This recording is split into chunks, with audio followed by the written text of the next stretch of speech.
The 15-10 vote in favour of the rights for the terminally ill bill occurred early this morning.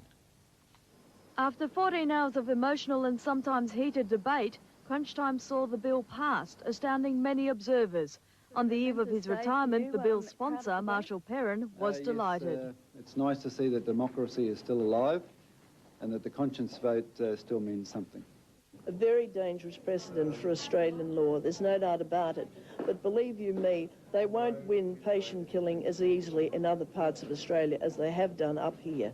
The legislation's other main parliamentary supporter, Opposition Leader Brian Eade, says it was a win for common sense. Now we have a piece of legislation which, while it's a lot narrower than had originally been proposed, has vastly more safeguards in it, and one which I think that many people, when they sit down and read it, will be happy with.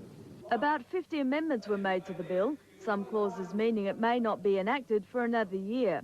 Those amendments include the doctors involved to have at least 5 years' experience. One of the 2 doctors required to assess the patient must have a diploma of psychological medicine, and greater involvement of the coroner. In a rare occasion, the debate saw traditional rivals become allies and friends oppose each other. The final vote was in favour: Perrin, Poole, Hickey, Mitchell, Eade, Finch, Manzi, Palmer, Setter, Lanapoy, Coulter, Brahm, Reid, Bailey and Padgham-Purick. Against: Hatton, Sterling, Burke, Rioli, Baldwin, Stone, Adamson, Bell, Lim and McCarthy. Mr Lanapoy's vote was seen as crucial, while Mike Reid says he voted for it when he saw it was a fait accompli. Once you're defeated, there's no point in putting your head up to keep getting bashed. It's been an extraordinary 48 hours in Territory politics. Marshall Perrin's retirement announcement and the successful passage of his voluntary euthanasia legislation, capping off his 21-year political career.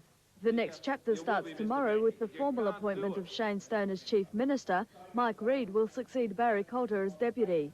Brian Eade doubts Mr Coulter will stick around, and he wants any by-elections in Fanny Bay and Palmerston as soon as possible. It is essential that we have the elections as soon as possible and allow the new people to get in place in June so they can represent their electorates. Lorelei, Fong, Lim, 8 National News.